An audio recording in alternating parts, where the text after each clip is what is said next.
दोस्तों नमस्कार। स्वागत आपका गवर्नमेंट बांगड़ कॉलेज डिडवाना के ऑनलाइन यूट्यूब चैनल पे। मैं Chenara Mundaliya, assistant professor political science. दोस्तों आज के इस वीडियो में अपन बीए पार्ट सेकंड के कंपैरेटिव पॉलिटिक्स के पेपर में एक महत्वपूर्ण टॉपिक चीनी जो संविधान है उसमें चीन की केंद्रीय व्यवस्थापिका, जो कि आज दुनिया के अधिकांश देशों के अंदर चूंकि द्विसदनात्मक व्यवस्थापिका अर्थात दो सदनों वाली व्यवस्थापिका है, चाइना आज भी एक सदनात्मक व्यवस्थापिका का उदाहरण पेश करता है और उसकी जो केंद्रीय व्यवस्थापिका है उसे राष्ट्रीय जन कांग्रेस के नाम से पुकारा जाता है। The central legislature national people's congress, यानी जो जन कांग्रेस है वो वहाँ की केंद्रीय विधायिका है और उसी को जन कांग्रेस के नाम से पुकारा जाता है। तो आज अपन इस वीडियो में ये अध्ययन करेंगे कि चीनी गणराज्य के संविधान में केंद्रीय व्यवस्थापिका, जिसे कि राष्ट्रीय जन कांग्रेस कहते हैं, उसकी संगठन एवं रचना अर्थात ऑर्गेनाइजेशन एंड कंपोजिशन और साथ ही उसके पावर्स एंड फंक्शन और उसके बाद उसके इवोल्यूशन और लास्ट में निष्कर्ष, इन बातों पर हम विस्तार से अध्ययन करेंगे। तो आइए शुरू करते हैं। जनवादी चीनी गणराज्य का संविधान, केंद्रीय व्यवस्थापिका राष्ट्रीय जन कांग्रेस। चीनी केंद्रीय व्यवस्थापिका राष्ट्रीय जन कांग्रेस में अपन देखेंगे कि चीनी गणतंत्र का संविधान, जो कि वर्तमान संविधान 1982 में बना है, तो गणतंत्र का जो संविधान है वो संसदीय सर्वोच्चता अर्थात लेजिस्लेटिव सुपरमेंसी के सिद्धांत पर आधारित है। ये शक्तियों के पृथक्करण के सिद्धांत को स्वीकार नहीं करता, अर्थात संसदीय सर्वोच्चता की बात कहता है, परंतु अमेरिका की तरह जो शक्ति पृथक्करण का सिद्धांत है उसकी बात नहीं करता। अतः संविधान में ब्रिटिश तथा सोवियत संसदों की भांति सर्वोच्च विधायिका संघ की स्थापना की गई है और इसी को राष्ट्रीय जन कांग्रेस कहते हैं। 1954 के संविधान के अनुच्छेद 21 में ये बताया गया था कि चीनी गणतंत्र में राष्ट्रीय जन कांग्रेस राज्य शक्ति का सुप्रीम अंग है, यानी highest organ of the state authorities. नए संविधान 1982 में भी राष्ट्रीय जन कांग्रेस को सर्वोच्च विधायी निकाय का स्थान प्राप्त है। संविधान के अनुच्छेद 3 के अनुसार चीनी जनवादी गणतंत्र की समस्त शक्तियां जनता में निहित है। प्रत्येक स्तर पर जनता अपनी शक्तियों का प्रयोग जन कांग्रेस द्वारा करती है, जो उसका मुख्य निकाय है तथा जिनमें श्रमिकों सैनिकों के प्रतिनिधित्व होते हैं। जन कांग्रेस के शीर्ष पर यानी सबसे ऊपर है वो है राष्ट्रीय जन कांग्रेस। इसके निरीक्षण में ही नीचे के स्तरों को जन कांग्रेस कार्य करती है। इस प्रकार साम्यवादी चीन राष्ट्रीय जन कांग्रेस को राज्य सत्ता का सर्वोच्च अंग घोषित करता है और संसदीय संप्रभुता के सिद्धांत को स्वीकार करता है। साथ साथ ये भी उल्लेख है कि राष्ट्रीय जन कांग्रेस को साम्यवादी दल के नेतृत्व में कार्य करना है। यहाँ पर एक और हम कहते हैं कि विधायी दृष्टि से सर्वोच्च निकाय है, तो दूसरी ओर ये भी कह दिया गया कि ऐसे जनवादी कांग्रेस को कम्युनिस्ट पार्टी के लीडरशिप में ही कार्य करना है, लेकिन उसे साम्यवादी दल के नेतृत्व में रखा नहीं गया है। पूर्व सोवियत रूस में भी साम्यवादी दल के नेतृत्व की चर्चा संविधान में नहीं मिलती थी। संगठन एवं रचना, तो हम अब राष्ट्रीय जन कांग्रेस के संगठन और रचना के अंदर देखेंगे कि सदन का स्वरूप क्या है, इसकी सदस्य संख्या क्या है, उसका चुनाव कैसे होता है। तो सर्वप्रथम अपन देखते हैं, ये एक सदनात्मक सभा है। यूनिकैमरल लेजिस्लेटिव का मतलब है कि राष्ट्रीय जन कांग्रेस एक सदनात्मक सभा है। परंपरागत प्रजातांत्रिक पद्धति के प्रतिकूल इसमें केवल एक सदन है। यद्यपि चीन एक बहुराष्ट्रीय राज्य है, किंतु राष्ट्रीयताओं को प्रतिनिधित्व प्रदान करने के लिए दूसरे सदन की व्यवस्था वहाँ पर नहीं की गई है। अर्थात विधायी जो अंग जो केंद्र स्तर पर सुप्रीम है, जिसे जन कांग्रेस कहा जाता है, इसका एक ही सदन है, इसमें दोहरा सदन नहीं पाया जाता। फिर है सदस्य। नए संविधान में राष्ट्रीय जन कांग्रेस के सदस्यों की संख्या निश्चित नहीं की गई है। इसके सदस्यों की संख्या कानून द्वारा निश्चित की जाती है। 1954 के संविधान में भी ऐसी व्यवस्था थी। छठी राष्ट्रीय कांग्रेस 6 जून 1983 में सदस्यों की संख्या 2978 थी। इसके सदस्यों का निर्वाचन प्रांतों, सवाई शासित क्षेत्रों, केंद्र शासित नगरपालिकाओं तथा जन मुक्ति सेना के द्वारा होता है। ये 56 राष्ट्र जातियों का प्रतिनिधित्व करती है, जिसमें 75% श्रमिक, किसान और सैनिक हैं। फिर है प्रतिनिधियों का चुनाव। 1975 के संविधान के अनुसार जन कांग्रेस के प्रतिनिधियों का चुनाव सार्वजनिक और वयस्क मताधिकार के आधार पर होता था। चीन के सभी नागरिक जो 18 वर्ष की आयु प्राप्त कर चुके हैं और जो पागल और किसी न्यायालय द्वारा दंडित नहीं है तथा किसी अन्य कारणवश मताधिकार से वो वंचित नहीं है, प्रतिनिधियों के निर्वाचन में भाग ले सकते हैं। कोई भी नागरिक जिसकी उम्र 18 वर्ष की हो प्रतिनिधि पद के लिए उम्मीदवार में भी खड़ा हो सकता है। इस संबंध में जाति, भाषा, लिंग, शिक्षा, सामाजिक स्थिति, अन्य किसी आधार पर विभेद नहीं किया जाता। नए संविधान 1982 में पुरानी चुनाव पद्धति को समाप्त कर दिया।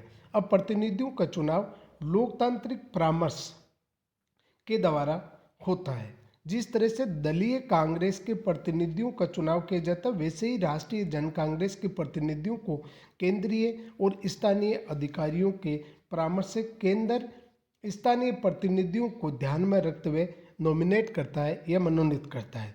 निर्वाचित होने के लिए दल का सदस्य होना और माओ के राजनीतिक तथा क्रांतिकारी आदर्शों का मानना अनिवार्य है। इस प्रकार चीन में व्यवहारिक रूप में चुनाव का अर्थ है ऐसे उम्मीदवारों के केंद्रीय सत्ता द्वारा नियुक्ति जो माओ और उसके अनुयायियों के दल के प्रति आज्ञाकारी हो। आम जनता कहने के लिए तो लोकतांत्रिक परामर्श और वाद विवाद में भाग लेती है, परंतु वास्तविकता यह है कि प्रतिनिधियों के चुनाव में जनता का कोई संबंध नहीं है। यही कारण है कि चौथी राष्ट्रीय जन कांग्रेस में श्रमिकों, किसानों और सैनिकों के प्रतिनिधियों का बहुमत था। आम जनता द्वारा चुनाव के स्थान पर प्रतिनिधियों की नामजदगी के तरीकों को अपनाए जाने का मुख्य कारण ये था कि माओ की नीतियों के विरोधियों को जन कांग्रेस में कोई जगह नहीं मिलना चाहिए। संविधान के अनुच्छेद 16 में विशेष राष्ट्रवादी व्यक्तियों को प्रतिनिधि के रूप में आमंत्रित करने की व्यवस्था कर चुनाव के महत्व को और भी समाप्त कर दिया है। इस व्यवस्था के अनुसार राष्ट्रीय जन कांग्रेस में केवल निर्वाचित प्रतिनिधियों को ही नहीं बल्कि देशभक्त व्यक्तियों को भी आमंत्रित करके शामिल किया जाता है। फिर एक कार्यकाल टेन्योर। पुराने संविधान के अनुसार राष्ट्रीय जन कांग्रेस का निर्वाचन 4 वर्षों के लिए होता था। किसी विशेष परिस्थिति व समय पर निर्वाचन नहीं हो सकने के कारण जन कांग्रेस की कार्यविधि को उस समय तक बढ़ाया जा सकता था जब तक कि नई कांग्रेस का पहला सत्र प्रारंभ नहीं होता। 1982 के नवी संविधान के अनुच्छेद 16 के अनुसार राष्ट्रीय जन कांग्रेस का कार्यकाल 5 वर्ष है। विशेष परिस्थितियों में उसके कार्यकाल को बढ़ाया जा सकता है। फिर है अधिवेशन। 1954 के संविधान के अनुसार राष्ट्रीय जन कांग्रेस का अधिवेशन वर्ष में एक बार होता था। बैठक स्थायी समिति द्वारा बुलाई जाती थी। कुल सदस्य संख्या के 1/5 के प्रतिनिधियों की मांग पर भी बैठक बुलाई जा सकती थी, परंतु नए संविधान में भी अधिवेशन के संबंध में लगभग यही व्यवस्था रखी गई है। अनुच्छेद 18 के अंतर्गत स्थायी समिति को जन कांग्रेस की बैठक बुलाने का अधिकार दिया गया है। यद्यपि चीन में अन्य देशों की भांति एक निश्चित अवधि पर संसद की बैठक बुलाने की व्यवस्था की गई, लेकिन सच्चाई इसके विपरीत है। वर्षों तक इसका अधिवेशन एक बार भी नहीं बुलाया जाता। 1964-65 के अधिवेशन के बाद जनवरी 75 में जन कांग्रेस का चौथा अधिवेशन बुलाया गया था। तो इस प्रकार की वहाँ पर सिस्टम है कि अधिवेशन के अंदर तारतम्यता का अभाव है। विशेष रूप से उल्लेखनीय कि चीन की राष्ट्रीय जन कांग्रेस का अधिवेशन बहुत ही संक्षिप्त रहता है। 10 वर्षों के बाद बैठक बुलाने पर भी केवल 5 दिनों तक ही इसका अधिवेशन चला। इससे पहले जो भी अधिवेशन हुए वे केवल 12 दिनों से 26 दिनों के थे। राष्ट्रीय जन कांग्रेस के अधिवेशन की एक अन्य विशेषता उसकी गोपनीयता। चीन के नेताओं को राष्ट्रीय जन कांग्रेस के चुनाव के संबंध में एक शब्द भी नहीं कहा, जबकि किसी भी देश के लिए ये एक महत्वपूर्ण घटना होती है। केवल कांग्रेस के अधिवेशन के बाद एक महत्वपूर्ण अभिलेख जारी किया गया जिसमें कांग्रेस के सदस्यों नाम, मंत्रिमंडल सदस्यों नाम, संविधान के अन्य उपबंधों का उल्लेख किया गया था। इस प्रकार राष्ट्रीय जन कांग्रेस का अधिवेशन और उसकी कार्रवाइयों को एकदम गुप्त रखा जाता है। फिर है प्रतिनिधि। पूर्व सोवियत रूस की भांति चीन में भी प्रतिनिधियों के बारे में एक आकर्षण और काल्पनिक सिद्धांत प्रस्तुत किया गया। एक विधायक जनता का सेवक, सर्वेंट, समाजवाद का प्रतिनिधि, एजेंट, और माओ की क्रांतिकारी विचारों का फॉलोवर यानी अनुगामी है। प्रतिनिधि जनता का संदेशवाहक यानी मैसेंजर है और जनता से निरंतर संपर्क बनाए रखना, उसके समक्ष कांग्रेस और उसके कार्यों का विवरण प्रस्तुत करना और जनता के कष्टों को जानना और उसके निवारण का समाधान ढूंढना प्रतिनिधि का ड्यूटीज है। ये कारण है कि प्रतिनिधियों को उस इकाई के निरीक्षण का काम करना पड़ता है जिसने उन्हें चुना है। प्रतिनिधियों को निर्वाचित इकाई किसी भी समय वापस रिकॉल कर सकती है। प्रतिनिधियों के संबंध में उपयुक्त सिद्धांत आकर्षक अवश्य है, लेकिन वास्तविकता से बहुत ही दूर है, क्योंकि जैसा दल चाहता है वैसा ही हो रहा है। पदाधिकारी। राष्ट्रीय जन कांग्रेस के पदाधिकारियों के बारे में 1982 के वर्तमान संविधान में कुछ भी नहीं कहा गया, लेकिन जन कांग्रेस अपने बैठकों के संचालन के लिए एक प्रेजिडियम का निर्माण करती है। प्रेजिडियम की संख्या बड़ी होने के कारण इसके कुछ स्थायी अध्यक्ष चुन लिए जाते हैं। इन अध्यक्षों के अधिकार, कार्यों और स्थितियों बारे में संविधान में कुछ नहीं कहा गया है। एक सेक्रेटरी जनरल की नियुक्ति की जाती है। समितियों के निर्माण गठन के बारे में राष्ट्रीय जन कांग्रेस ही तय करती है। फिर है उन्मुक्तियाँ। 1954 के संविधान द्वारा सदस्यों की उन्मुक्तियों के बारे में व्यवस्था की गई है कि प्रतिनिधियों को राज्य परिषद, जो कि वहाँ की कार्यपालिका होती है, राज्य परिषद, मंत्रालयों और आयोगों से प्रश्न पूछने का अधिकार है। कोई भी प्रतिनिधि जन कांग्रेस या उसके सभा काल में उसकी स्थायी समितियों की अनुमति के बिना बंदी नहीं बनाया जा सकता या उस पर मुकदमा नहीं चलाया जा सकता। 1975-82 के संविधान संबंध में कोई उपबंध इस प्रकार के नहीं किए गए। फिर है शक्तियाँ एवं कार्य। संविधान की धारा 17 में राष्ट्रीय जन कांग्रेस की शक्तियों और कार्यों का उल्लेख है। इससे संविधान में संशोधन लाने, कानून बनाने, साम्यवादी दल की केंद्रीय समिति की सिफारिश पर प्रधानमंत्री और राज्य परिषद के सदस्यों की नियुक्ति करने, उन्हें बर्खास्त करने, राष्ट्रीय आर्थिक योजना, राष्ट्रीय बजट और राजकीय लेखा जोखा को स्वीकृत करने और अन्य उन अधिकारों और कर्तव्यों के प्रयोग करने का अधिकार है जिन्हें ये आवश्यक समझे। इसके अतिरिक्त संविधान के अन्य उपबंधों द्वारा भी कुछ अधिकार इसे प्राप्त है। धारा 18 स्थायी समिति के अध्यक्ष, उपाध्यक्ष और सदस्यों को चुनने और पदच्युत करने का अधिकार। धारा 16 में राज्य परिषद को इसके प्रति उत्तरदायी बनाया गया और धारा 25 में सर्वोच्च जन न्यायालयों को इसके प्रति उत्तरदायी बनाते हैं। इस आधार पर राष्ट्रीय जन कांग्रेस को निम्नलिखित शक्तियां और कार्य प्राप्त है। विधि निर्माण। लॉ मेकिंग के अंदर संविधान में राष्ट्रीय जन कांग्रेस विधायी केंद्रीय शक्तियों की सर्वोच्च संस्था कही गई है। कानून निर्माण क्षेत्र में उसकी शक्तियां काफी व्यापक है। कुछ मामलों में तो ये ब्रिटिश संसद से भी अधिक शक्तिशाली दिखाई देती है।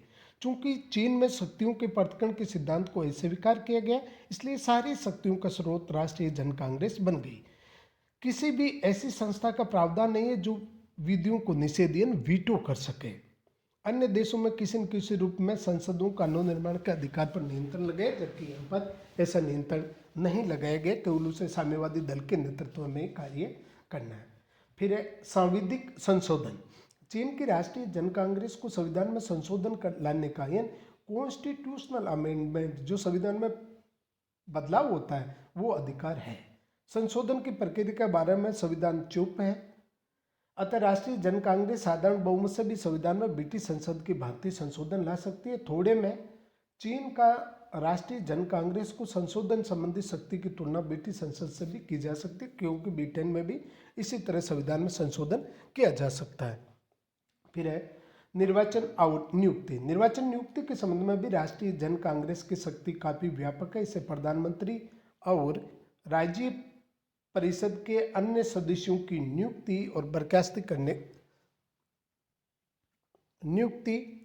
और उन्हें बर्खास्त करने का अधिकार है, लेकिन इस पर एक बंधन लगा दिया है। ये नियुक्ति या बर्खास्ती साम्यवादी दल के केंद्रीय समिति के प्रस्ताव पर हो सकती है। स्थायी समिति के अध्यक्ष, उपाध्यक्ष तथा सदस्य भी राष्ट्रीय जन कांग्रेस द्वारा चुने जाते हैं। इन्हें उन्हें वापस बुलाने का अधिकार है। यद्यपि संविधान राष्ट्रीय जन कांग्रेस के इस अधिकार पर कोई बंधन नहीं लगाता, लेकिन व्यवहार में ये नियुक्तियां भी साम्यवादी दल की केंद्रीय समिति के प्रस्ताव पर की जाती है। जहां तक सर्वोच्च न्यायालय का प्रश्न है, इसे राष्ट्रीय जन कांग्रेस के प्रति उत्तरदायी बनाया गया, लेकिन उसके अध्यक्ष को नियुक्ति और पदच्युत करने का अधिकार जो उनकी स्थायी समिति है उसको दिया गया। पुराने संविधान में यह अधिकार राष्ट्रीय जन कांग्रेस को प्राप्त था। फिर है आर्थिक अधिकार। चीनी संविधान राष्ट्रीय जन कांग्रेस को आर्थिक क्षेत्र में व्यापक अधिकार देता है। राष्ट्रीय आर्थिक व्यवस्था से संबंधित नीतियों को स्वीकृति का व्यापक अधिकार इसे प्राप्त है। ये राष्ट्रीय आर्थिक योजनाओं को स्वीकृति देती है, राष्ट्रीय बजट और आय व्यय से संबंधित नीतियों को अंतिम रूप देती है। सोवियत रूस की सर्वोच्च सोवियत की भांति राष्ट्रीय जन कांग्रेस के आर्थिक अधिकार काफी व्यापक है। फिर है प्रशासकीय नियंत्रण। संविधान राष्ट्रीय जन कांग्रेस को प्रशासन के निरीक्षण और नियंत्रण का अधिकार देता है। राज्य परिषद और स्थायी समिति को इसके प्रति उत्तरदायी बनाया गया है। ये इन निकायों के अधिकारों में कमी बेशी भी कर सकती है। इसकी बैठकों में राज्य परिषद की ओर से प्रधानमंत्री केंद्रीय सरकार और प्रशासन के संबंध में रिपोर्ट पेश करता है। इस रिपोर्ट पर विचार विमर्श राष्ट्रीय जन कांग्रेस के द्वारा किया जाता है। अन्य अधिकार। नए संविधान में प्रावधान है कि राष्ट्रीय जन कांग्रेस उन शक्तियों का प्रयोग करती है जिन्हें वे आवश्यक समझे। ये उपबंध इनके अधिकार को काफी व्यापक बना देता है। इसके अनुसार राष्ट्रीय जन कांग्रेस उन सभी शक्तियों का प्रयोग करती है जिन्हें वे राष्ट्र हित या साम्यवादी क्रांति के लिए नेसेसरी माने। केवल साम्यवादी दल के नेतृत्व का बंधन उस पर है। दल की केंद्रीय समिति के निर्देश के अंतर्गत ये किसी भी शक्ति का प्रयोग कर सकती है जिसकी चर्चा संविधान में भी नहीं की गई है। फिर है इसका मूल्यांकन।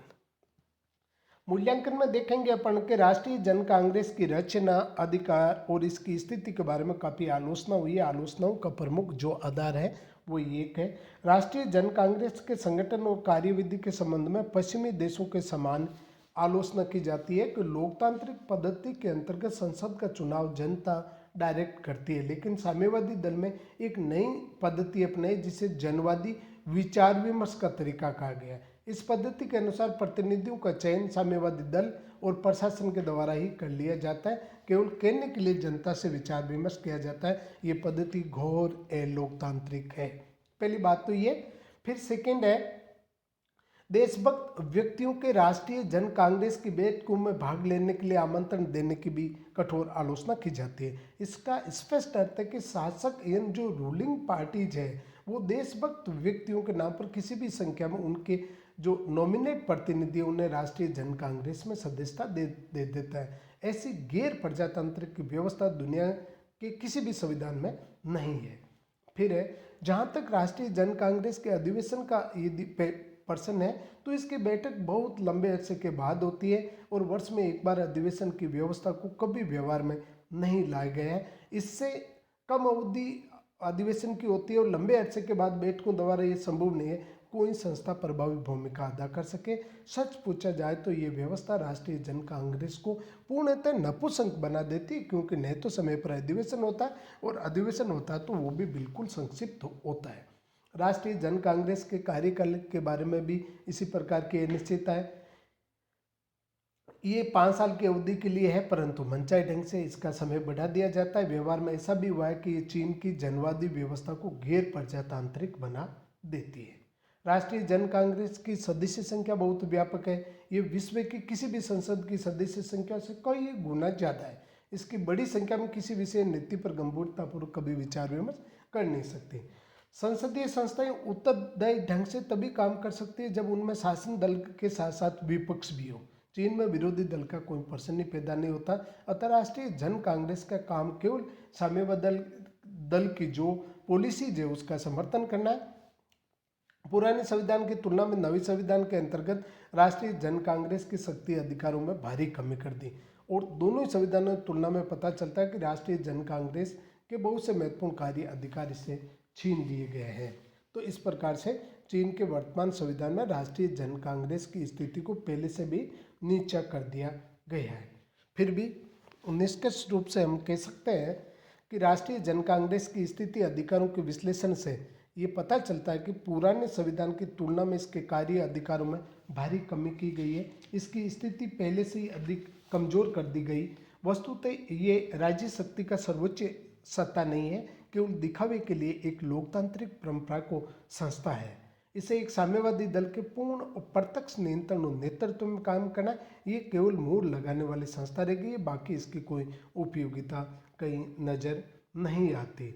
चीनी अधिकारी राष्ट्रीय जन कांग्रेस की स्थिति महत्व के बारे में कुछ छुपाते नहीं, चूंकि वे सर्वहारा लोकतांत्रिक व्यवस्था के हिमायती है, इसलिए वे केवल मजदूर, किसानों, सैनिकों की शासन व्यवस्था में स्थान देते हैं। संसदीय संस्थाओं का उनके लिए उसी हद तक महत्व है जिस हद तक वे सर्वहारा वर्ग के हित की रक्षा करें। वे पेशेवर संसदबाज नहीं है, न तो उन्हें लंबी चौड़ी बातें देशों में विश्वास है और न ही पश्चिमी देशों में पाई जाने वाली निर्वाचन व्यवस्था में। वे मार्क्सवादी, लेनिनवादी, माओवादी में विश्वास करते हैं और शासन के उन्हीं लोगों को हिस्सा लेने की इजाज़त देते हैं जिन्हें इन विचारधाराओं में विश्वास है। सर्वहारा वर्ग के अधिनायकत्व के अंतर्गत वाद विवाद की कोई गुंजाइश नहीं रहती, इसलिए देश का अधिकार भी यहाँ पर कोई मौलिक अधिकार के रूप में उसका महत्व नहीं रह जाता है।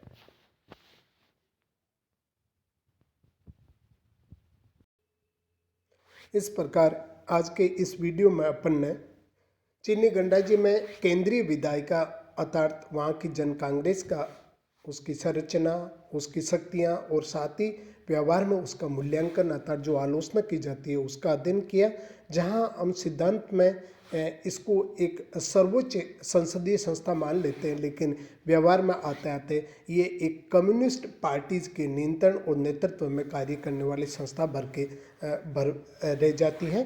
तो इस प्रकार से जनवादी कांग्रेस की वास्तविक स्थिति की जानकारी प्राप्त की। धन्यवाद। जय हिंद, जय भारत।